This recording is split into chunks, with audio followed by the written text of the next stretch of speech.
It's like with a little kid. Okay, which house was this? My favorite, I think some of my favorite memories from this house. This was a great house. This is where we had people living in the back of the house. They were part of the Seminole Indian. They were going to turn them all to baptism tribe, and they were really nice to us. And I had a friend named Elizabeth who used to come over here and play all the time. And go ahead, David, you're better at this. No, I'm not. I'm just trying to think. Okay, so this is where David ruined Christmas. Inside that garage. Now we're getting to it. Inside that garage. There's stairs. There's stairs. They go up to the attic. Boy, look at that roof. That thing is that's the same roof. Because that thing looks like, I mean, it's made out of stone. Yep, this is where I ruined Christmas. Yes. Their mom had hidden all of our Christmas gifts up in the attic. And as soon as you came out the back kitchen door, there was a little bunch of stairs going down, but a rail of stairs going up to this door, which you had to crawl in. But if you opened the door, there was a gigantic baby carriage for a gift, and David showed us, and my mother caught us and screamed, "You've ruined Christmas!" and traumatized us. And we heard that every year Forever. up until this year when we didn't go and she didn't come. That was, they You had their ruined it own again. private ruining of Christmas. Is this on tape? So that's good. So, all right, so 1910. This is also where we were robbed. We walked in here, we all went out for a family outing, and there was a little square of glass at the top of the door, and my father went to go open the door, looked and saw someone leaving our house, and he said, "We're being robbed." Do you remember that? Yeah. Yeah. Oh yeah. They didn't rob us. We got there in time. It was like they just broke in, and like when we walked in the front door, they walked out the back. Wow.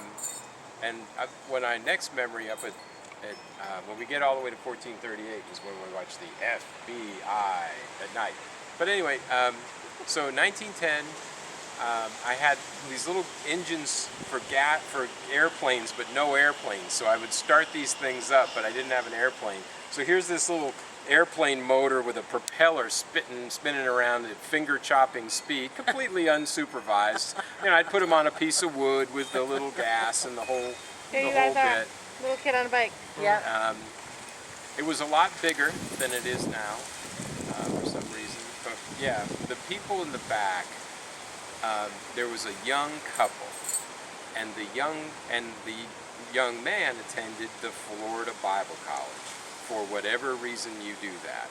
And part of their missionary work was to, I guess, whatever it is that you do, but they were involved with the Seminole Indians, who were probably perfectly happy before they got their involvement.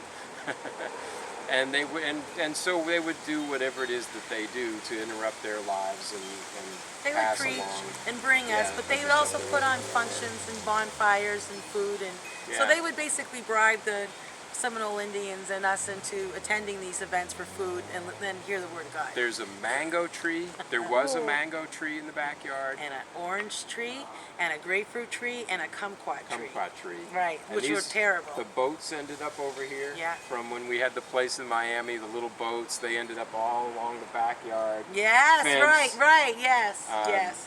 And I stepped on a nail and it went right through my foot, and my father's idea of, well, he did the best he could. He put aftershave on it to pour away the rust, but as you see, from the nail. I still have my foot. The foot is still there. There was the best industrial park trash picking up the street. There was also a newspaper place where you could always get unlimited supplies of rubber bands.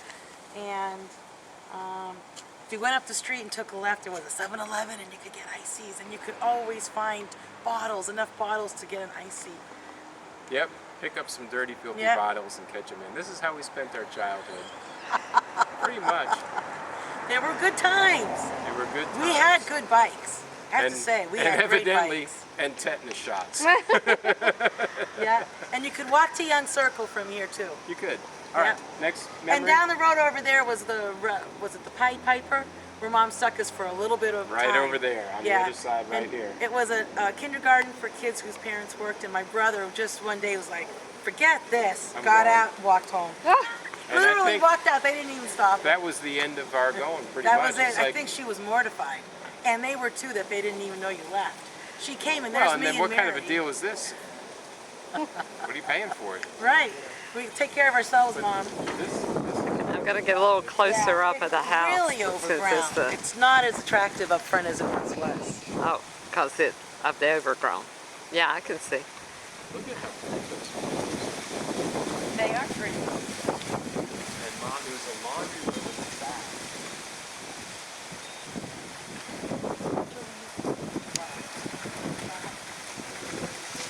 Was it over there? You already got We had a babysitter that was not responsible.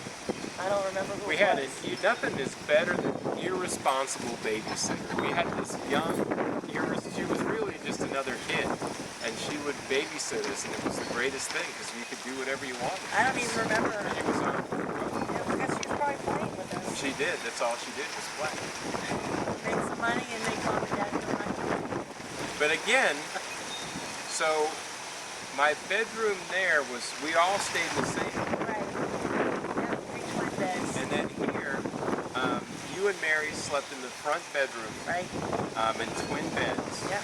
It was a big living room Yes. that had Mom's A big radio. gold couch. Big gold couch. Yeah, and she had an organ. Was there plastic on the couch or not? Seemed like there was. It seemed Never like there were was on plastic. on the thing. Then there was a porch in the back. Yeah. And there was another fake wall made Yeah. out of paneling, and that was my bedroom. That's right. I right. never really With had a door that normal- went sideways. And even Yeah. when we go to the next house, that still wasn't a normal Yeah. bedroom. I never had a normal bedroom because Right. that was in the garage. Yeah. Yeah. So this one, I was in the back porch in this room. It had no closet, so you couldn't put Right. your clothes. But the bird was in your room. Yeah. We had a parrot. So, okay, last story on the birds and the parrot. So this is when we started learning about having responsibility. And I had a bird, and it was a blue one. I had 2 of them. One was a dark blue, one was a light blue. Probably parakeet. Parakeets. And I got the idea to give them, some freedom. So I'd let them out of the cage and fly around the room, and then I could catch them. But then I got the idea, well, if I tied a string to their leg, my God. I could let them out Drapery to string? fly. It was not drapery string, it was just regular string. So I took them out in the backyard here, and I let them go, and he flew up to a tree. And then in my little brain, I realized, uh-oh, if he goes branch to branch to branch, that's going to be a problem. So I started on back in, and he's flying away, and so you get a good steady pull when you're, and then I said if I pull him too hard, You're going to break his leg. I'm going to have a leg on a string, and that's going to be a flyaway bird. So I got him back, I put him in the cage. He might say pretty bird, but that was the end of it. He didn't say psycho boy or anything like that. And that was the end of playing. What a story. That was into playing birdie. I never knew that. I never knew that. In fact, the bird thing, I don't know where, I didn't really want birds. I don't know where this came from, but we had birds think all Dad the liked way birds. until the cat ate the bird. And that's a 14, no, I think that's a 1438 or 1520. That's a 1520 story. Yeah, I don't remember the cat. I'll eating tell the this bird. cat story when we get there.